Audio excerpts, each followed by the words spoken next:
નમસ્કાર દર્શક મિત્રો, education by Kakadiya sir YouTube ચેનલમાં આપનું હાર્દિક સ્વાગત છે. તો દર્શક મિત્રો, આજે આપણે સોલ્ડર અને ફ્લક્સ એટલે કે આઈટીઆઈ ઇલેક્ટ્રિશિયન અને વાયરમેન ટ્રેડ માટે ચેપ્ટર નંબર 26 તો કે સોલ્ડર અને ફ્લક્સ વિશે સંપૂર્ણ સમજ આપણે આ વિડીયો દ્વારા જોઈશું તથા તેમજ ઉપયોગી એમસીક્યુ પણ આપણે આ વિડીયો દ્વારા થોડા ચર્ચા કરીશું. તો દર્શક મિત્રો, જોઈએ કે સોલ્ડર અને ફ્લક્સ તો કે એમાં સોલ્ડરિંગ કોને કહેવામાં આવે છે તો કે એક જ ધાતુના કે જુદી જુદી ધાતુના બનેલા બે તાર અથવા શીટને એક મિશ્ર ધાતુ સોલ્ડર વડે જોડવાની પ્રક્રિયાને શું કહેવામાં આવે છે? સોલ્ડરિંગ કહેવામાં આવે છે. તો દર્શક મિત્રો, સોલ્ડરનું ગલનબિંદુ બે જોડવાની ધાતુ અથવા પદાર્થ કરતાં કેવું હોય છે? ઓછું હોય છે. એટલે કે તે ઓછા તાપમાને પીગળી જઈ ધાતુના બારીક છિદ્રો તેમજ જોઈન્ટના ભાગોમાં યુનિફોર્મ રીતે પ્રસરી જાય છે. તેથી જોઈન્ટ ઇલેક્ટ્રિકલી અને મિકેનિકલી કેવો બને છે? મજબૂત બને છે. અને સોલ્ડરિંગના કેટલા મુખ્ય બે પ્રકાર પડતા હોય છે. તો આ બે પ્રકાર વિશે આપણે ચર્ચા કરીએ. તો કે તેમાં પહેલું આવે છે સોફ્ટ સોલ્ડરિંગ અને બીજું આવે છે હાર્ડ સોલ્ડરિંગ અથવા તેને શું કહેતા હોઈએ છીએ? આપણે બ્રેઝિંગ કહેતા હોઈએ છીએ. તો હવે તેમાં સોફ્ટ સોલ્ડરિંગની વાત કરીએ તો કે ઇલેક્ટ્રિકલ અને ઇલેક્ટ્રોનિક સર્કિટમાં પાતળા વાયરો તેમજ ઇલેક્ટ્રોનિક કોમ્પોનન્ટને જોડવા માટે આ પ્રકારનું સોલ્ડરિંગ વપરાય છે. મોટાભાગે તેના માટે ટીન અને સીસુ એટલે કે લીડની બનેલી મિશ્ર ધાતુ વપરાતી હોય છે. હવે સોફ્ટ સોલ્ડરિંગની વાત કરીએ તો સામાન્ય રીતે 300 ડિગ્રી સેલ્સિયસથી ઓછા તાપમાને સોલ્ડરને પીગાળીને સોલ્ડરિંગ કરવાની રીતને શું કહેવામાં આવે છે? સોફ્ટ સોલ્ડરિંગ કહેવામાં આવતું હોય છે. તો આ થઈ ગયું આપણું સોફ્ટ સોલ્ડરિંગ. ત્યાર પછી આપણે વાત કરીએ તો કે હાર્ડ સોલ્ડરિંગ એટલે કે હાર્ડ સોલ્ડરિંગની અંદર 300 ડિગ્રી સેલ્સિયસથી વધારે તાપમાને સોલ્ડરને પીગાળીને સોલ્ડર કરવાની રીતને હાર્ડ સોલ્ડરિંગ કહેવામાં આવતું હોય છે. તેમાં સોલ્ડર તરીકે તાંબા અને જસતની મિશ્ર ધાતુ વપરાતી હોય છે. હાર્ડ સોલ્ડરિંગની અંદર સોલ્ડર તરીકે તાંબા અને જસતની મિશ્ર ધાતુ વપરાતી હોય છે.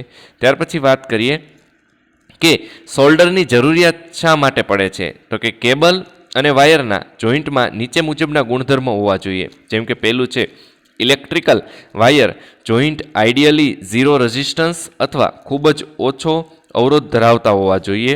ત્યાર પછી વાત કરીએ તો કે વાયર જોઈન્ટ જે છે તે કોરોઝન એટલે કે કાટ લાગવો અને ઓક્સિડેશન જેવી વાતાવરણ અસરથી મુક્ત હોવો જોઈએ. ત્યાર પછી વાયર જોઈન્ટ ભૌતિક શોક, વાઇબ્રેશન કે સાધારણ ખેંચાણ સહન કરી શકે તેવો હોવો જોઈએ. ઉપરોક્ત તમામ જરૂરિયાત જોઈન્ટ ઉપર સોલ્ડરિંગ કરવાથી આપણે શું કરતા હોઈએ છીએ? પૂર્ણ કરી શકતા હોઈએ છીએ. એટલા માટે સોલ્ડરિંગની જરૂરિયાત ઉદ્ભવતી હોય છે. ત્યાર પછી આપણે વાત કરીએ દર્શક મિત્રો તો કે કોપર વાયર માટે સોલ્ડરિંગ મટીરિયલ શું વપરાય છે? તો કે સોલ્ડરિંગ કરવા માટે સોલ્ડર અને ફ્લક્સ વપરાતું હોય છે. તો કે સોલ્ડરની વાત કરીએ તો કે સોલ્ડર જે છે તે વિવિધ ધાતુઓનું મિશ્રણ છે.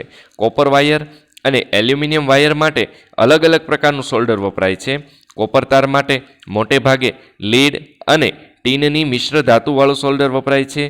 અલગ અલગ કાર્ય માટે લીડ અને ટીનનો હિસ્સો ટેમ્પરેચર સંબંધિત માહિતી આપણે જોઈએ તે આગળ મુજબ છે.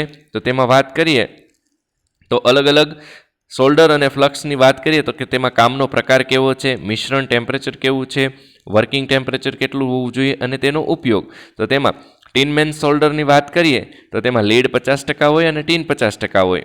વર્કિંગ ટેમ્પરેચર 200 ડિગ્રી સેલ્સિયસ અને ફાઇન સોલ્ડરિંગ માટે તે વપરાતું હોય છે. ત્યાર પછી ઇલેક્ટ્રિશિયન સોલ્ડરની વાત કરીએ તો લીડ 40% અને ટીન 60% હોય છે, જેનું વર્કિંગ ટેમ્પરેચર 185 ડિગ્રી સેલ્સિયસ છે અને તે ઇલેક્ટ્રિકલ જોઈન્ટને સોલ્ડર કરવું હોય તો તેના માટે વપરાતું હોય છે. ત્યાર પછી ફાઇન સોલ્ડરની વાત કરીએ તો તેમાં લીડ 10% અને ટીન 90% છે, જે 219 ડિગ્રી સેલ્સિયસ વર્કિંગ ટેમ્પરેચર છે અને ટીનિંગ ઇલેક્ટ્રોનિક ફિલ્ડ માટે તે વપરાતું હોય છે. ત્યાર પછી પ્લમ્બરસની વાત કરીએ તો લીડ 65% અને ટીન 35% હોય છે, જે 237 ડિગ્રી સેલ્સિયસ જે તેનું વર્કિંગ ટેમ્પરેચર છે, જે હેવી ડ્યુટી સોલ્ડર માટે તે વપરાતું હોય છે. તો દર્શક મિત્રો, આ બધા સોલ્ડર જે છે તે કેવા પ્રકારના સોલ્ડર છે? તો કે આ બધા સોફ્ટ સોલ્ડર છે, જેનું વર્કિંગ ટેમ્પરેચર ઉપરથી આપણે આ માહિતી લઈ શકતા હોઈએ છીએ. તો ત્યાર પછી આપણે વાત કરીએ દર્શક મિત્રો તો કે રેઝિન કોર્ડ સોલ્ડર કોને કહેવામાં આવે છે? તો કે ઇલેક્ટ્રિકલ પાતળા તાર તેમજ ઇલેક્ટ્રોનિક્સ કોમ્પોનન્ટને સોલ્ડર કરવા માટે સોલ્ડર વાયરની મધ્ય ભાગમાં રેઝિનયુક્ત ફ્લક્સવાળા સોલ્ડર વપરાય છે, જેથી સોલ્ડરિંગ કરતી વખતે અલગથી ફ્લક્સ લગાવવાની જરૂરિયાત રહેતી નથી. આ સોલ્ડર વાયરમાં પણ લીડ અને ટીનનું મિશ્રણ 40% અને 60% જેટલું હોય છે, જે રેઝિન કોડ સોલ્ડર છે. ત્યાર પછી ફ્લક્સની વાત કરીએ તો કે સોલ્ડરિંગ કરવા માટે ધાતુ અથવા તારને ગરમ કરવા પડે છે. તો કે સોલ્ડરિંગ પ્રક્રિયા વખતે ઓક્સિજન આંતરિક ક્રિયા કરી સપાટી પર ઓક્સાઇડનું પડ જમા કરતું હોય છે. તો કે ઉપરાંત કંડક્ટર ઉપર જામી ગયેલ અશુદ્ધિઓ અને ઓક્સાઇડના પડના કારણે સોલ્ડરિંગમાં રૂકાવટ આવતી હોય છે. આ અશુદ્ધિઓ દૂર કરવા માટે શું હોય છે તો કે ફ્લક્સ વપરાતું હોય છે. એટલે કે ફ્લક્સ ધાતુની સપાટી પરની અશુદ્ધિઓ દૂર કરનાર ડીઓક્સિડિંગ એજન્ટ છે. તેના ઉપયોગથી સોલ્ડરિંગ કરવાની સપાટી સાફ બને છે તથા પીગળેલ સોલ્ડરની તરલતા શું થતી હોય છે, વધી જતી હોય છે. એટલે કે સોલ્ડરિંગ મજબૂત બને છે. આ બધી ફ્લક્સની ખાસિયત છે. ત્યાર પછી વાત કરીએ તો કે ફ્લક્સ જે છે તે પ્રવાહી પાવડર કે પેસ્ટના સ્વરૂપમાં મળી આવતું હોય છે. કોપર વાયર માટે રેઝિનયુક્ત ફ્લક્સ વધારે ઉપયોગી થતું હોય છે. એલ્યુમિનિયમ કંડક્ટરને જોડવા માટે વપરાતું ફ્લક્સનું કોમર્શિયલ નામ કાઇનલ છે અને આયરન નંબર 7 છે. ઝિંક અને ગેલ્વેનાઇઝ્ડ આયરન માટે ડાયલ્યુ હાઇડ્રોક્લોરિક એસિડ ફ્લક્સ તરીકે વપરાતું હોય છે. તો કે આ અલગ અલગ ફ્લક્સ જે છે તે અલગ અલગ મટીરિયલ માટે અલગ અલગ પ્રકારના વપરાતા હોય છે. ત્યાર પછી વાત કરીએ કે એલ્યુમિનિયમ વાયર માટે સોલ્ડરિંગ મટીરિયલની. તો કે એલ્યુમિનિયમ વાતાવરણ સાથે જલ્દીથી પ્રક્રિયા કરે છે, એટલે કે તેની સપાટી પર ઓક્સાઇડનું પાતળું લેયર જામી જાય છે, જેના કારણે એલ્યુમિનિયમ વાયર પર સોલ્ડરિંગ કરવું કોપર વાયરની સરખામણીમાં અઘરું છે. આથી એલ્યુમિનિયમ વાયર માટે ખાસ પ્રકારના સોલ્ડર વાયર અને ક્લોરાઇડ વગરનું ઓર્ગેનિક ફ્લક્સનો ઉપયોગ થાય છે.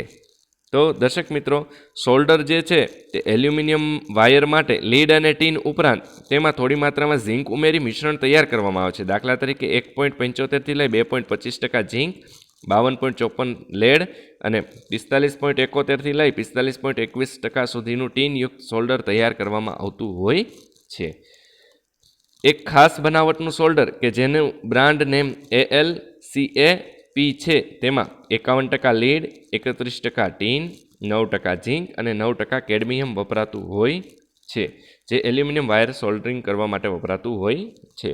તો દર્શક મિત્રો, 60% ટીન અને 40%, હવે આપણે સોલ્ડર અને ફ્લક્સને લગતા પ્રશ્નો MCQની વાત કરીએ તો કે આ ચેપ્ટરને લગતા થોડાક MCQ જોઈ લઈએ.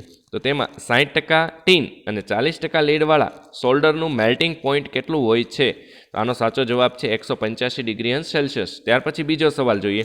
જોઈન્ટ પર સોલ્ડરિંગ ખાલી જગ્યા સુધારવા માટે થાય છે.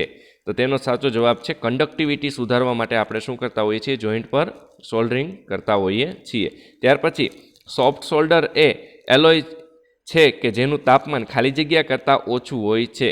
તો કે તેનો જવાબ સાચો છે 300°C. ત્યાર પછી વાત કરીએ ગેલ્વેનાઇઝ્ડ આયરન પર સોલ્ડરિંગ કરવા માટે ક્યુ સોલ્ડરિંગ ફ્લક્સ વપરાય છે?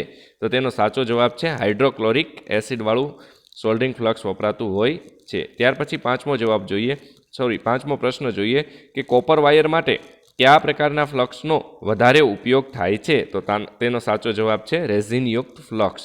તો દર્શક મિત્રો, આ પ્રમાણે આપણું સોલ્ડર અને ફ્લક્સ ચેપ્ટર જે છે તે ટોટલી ક્લિયર થઈ ગયું છે. તો દર્શક મિત્રો, આપને અમારો આ વિડીયો પસંદ આવે તો અમારી આ ચેનલને લાઇક, સબસ્ક્રાઇબ અને શેર કરવા વિનંતી. ધન્યવાદ. આભાર.